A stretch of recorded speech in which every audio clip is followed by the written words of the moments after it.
My class had to be bused to a town nearby to do shops class in home ec.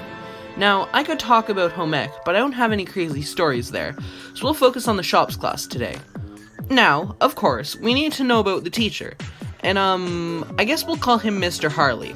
That's because he loves motorcycles. Mr. Harley sounded depressed all the time, and that was probably because 5 days a week he was in charge of a bunch of middle schoolers with access to power tools. Now that I think of it, it's a wonder no one got dismembered. So the routine was, wake up at the crack of dawn, get bused to a town 30 minutes away, and spend the whole morning at shops class or home ec class, then get bused back over at lunch, just in time to be bused off in the other direction to band class, but that's another story for another time.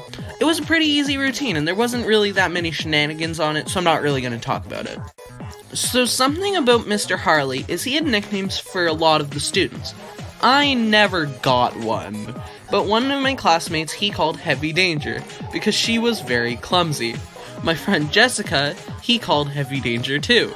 He didn't really care if he offended anybody with the nicknames, but really, I don't think anyone cared. He always wanted us to make it back safely, and the teachers at my school hoped we didn't.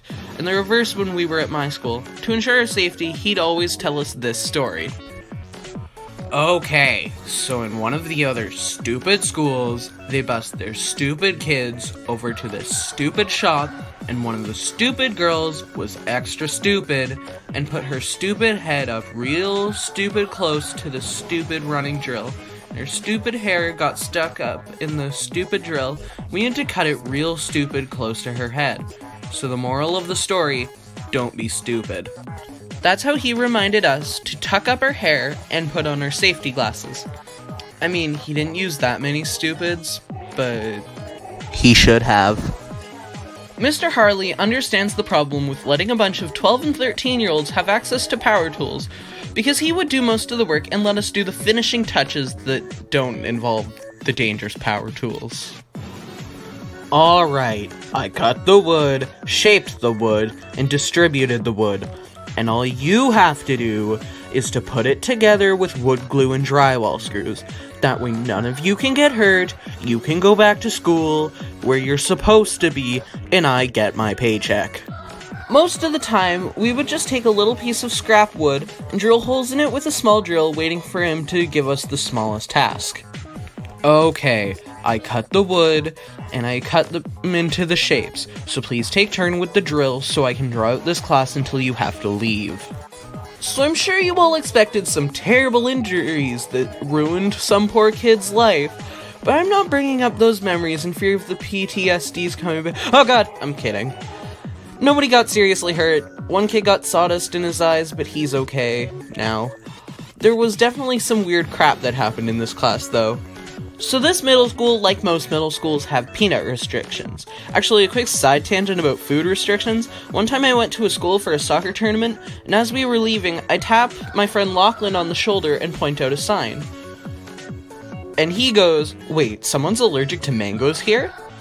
A girl heard us address the peculiar food allergy and said, yeah, a kid in my class is allergic to them. And I say, that's kind of a weird allergy. And this girl glares at me.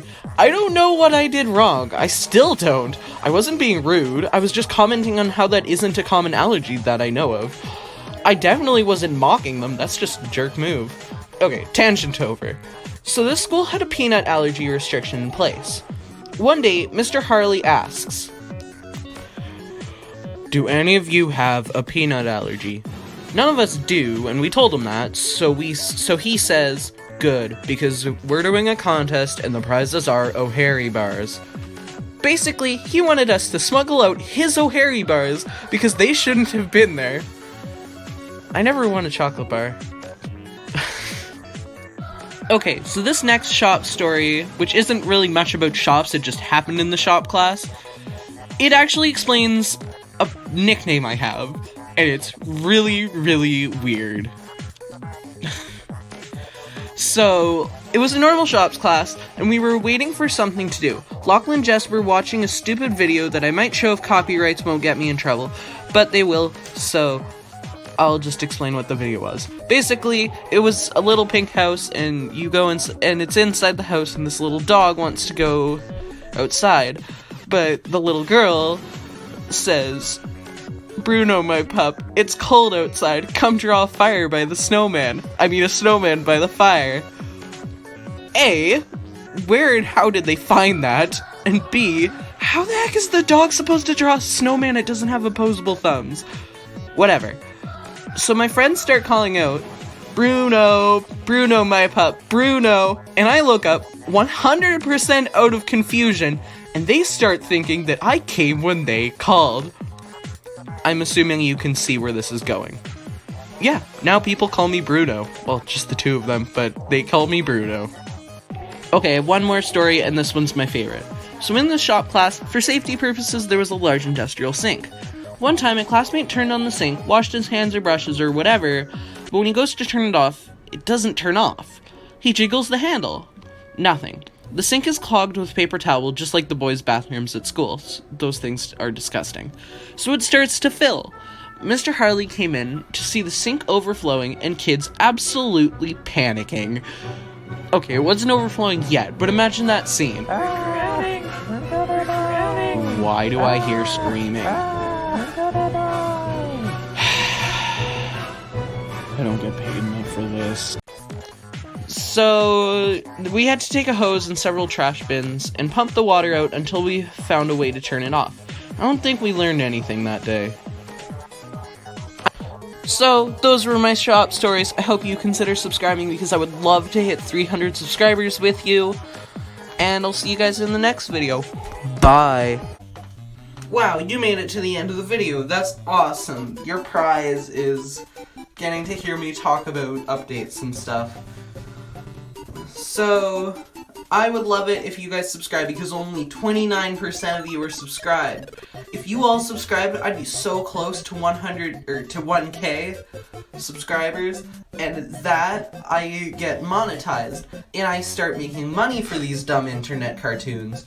And if I start making money for these dumb internet cartoons, I can afford to buy like equipment for these dumb internet cartoons, and then I can make better dumb internet cartoons. Yeah, you see where I'm going with this. I'd love it if you helped me make better dumb internet cartoons. Thank you for 250 subscribers. It's so great. Thank you for all the fan art. I'm loving it. You guys are so talented. Join my Discord server. Follow me on TikTok if you want to.